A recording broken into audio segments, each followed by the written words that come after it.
As some of you already know, I'm a fan of the Tony Hawk's Pro Skater series. It's what I've grown up with for most of my life. Tony Hawk's Pro Skater 4, I only experienced on the PS1 at an early age. Having only played the next-gen version for the first time almost 2 years ago, it's still fresh in my mind. Not a bad game, but not as good as Tony Hawk's Pro Skater 3. Having played the remake off and on since launch, I'm ready to review Tony Hawk's Pro Skater 3+4 for the PS5. Although the new THPS 3 stayed mostly true to its original game, I was skeptical upon hearing how Iron Galaxy, the developer, changed Tony Hawk's Pro Skater 4's campaign. For those of you who may not know, the first 3 Pro Skater games implemented a 2-minute timer, in which you would complete as many goals in that amount of time as possible. With the release of the next game, Tony Hawk's Pro Skater 4, they opted to let you travel the larger levels without a time limit. You would, instead, talk to NPCs to get your missions. Once you start that mission, it would get its own timer. Believe it or not, Iron Galaxy came up with a compromise. If you go to Game Mods in the main menu, there's an option to change the timer. You can choose between 2, 5, 10, and 60 minutes to complete a level's objectives. Although you are still on a timer, the added options make the playing experience pretty close to the original game's format. It's pretty chill compared to only having 2 minutes.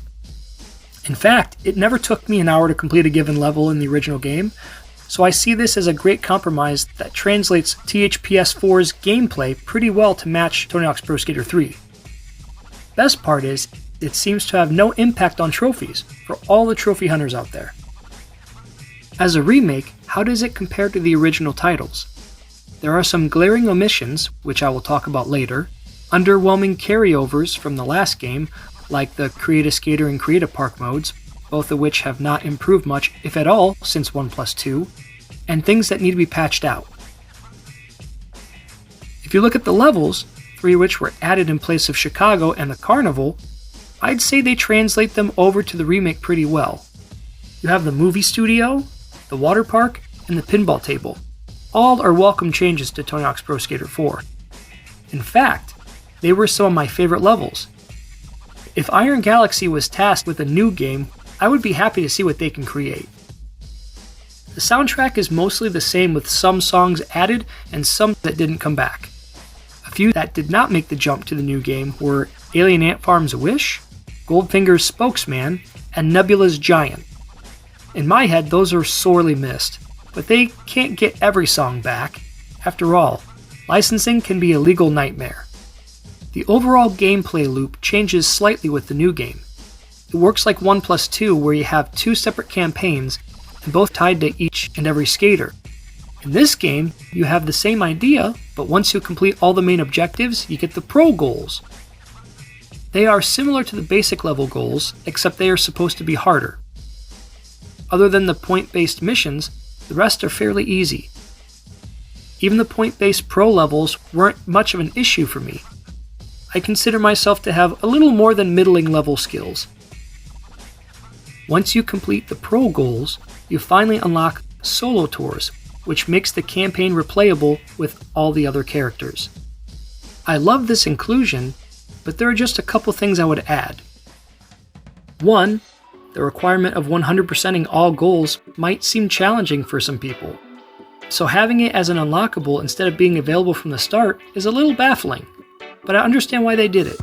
It's about the sense of accomplishment. 2.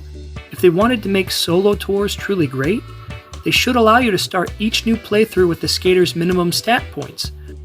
Once you complete all the goals for the first time, every character gets all stat points, unlocking for repeated playthroughs, which I believe takes away from the experience. If you are unskilled and want to get better and learn the game's mechanics, not having all the stat points means you have to try a little better with timing your jumps, or lasting longer on manuals and grinds. It's a basic thing omitted from the game. Having each stat point be another collectible like the first playthrough would be nice. Getting every skater's stat points on every preceding playthrough feels like I discovered an exploit. I guess you can always remove them and add them whenever you feel like it, but it doesn't feel earned. Building your character's stats was a fun thing to do in previous games. Lastly, whether you agree with me or not, here are some personal gripes I have with the game. 1. The humor, or absence thereof. I believe the edgy humor of the past games was the true standout of the series. Whether it's the criminal car chase in Los Angeles being replaced with a self-driving car, or the man in Canada taking a leak from the platform being replaced with a goal that calls back to it but never does anything with that callback. 2. The game feels more corporate than ever before. I know they've always had some form of product placement in every game with companies such as Butterfinger or Nokia, but with a lot of that humor taken out and arguably more product placement put in, it feels more PC than ever before, besides the soundtrack, thankfully. I will admit, dressing up like you work at Taco Bell is amusing, but I'm curious to know how employees of Taco Bell feel. Make sure to let me know in the comments. 3. When I got home from the game store, I was greeted with the realization that there were skaters locked to the digital deluxe version. So, if you purchase the disc and want Doom Guy or The Revenant, you have to pony up an additional $70 on top of the game's $50 to get the additional characters. It's cheap to hide them behind another full release of the same game.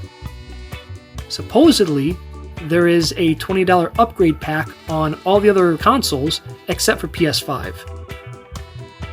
Overall, this is largely the same game as the two it was based on.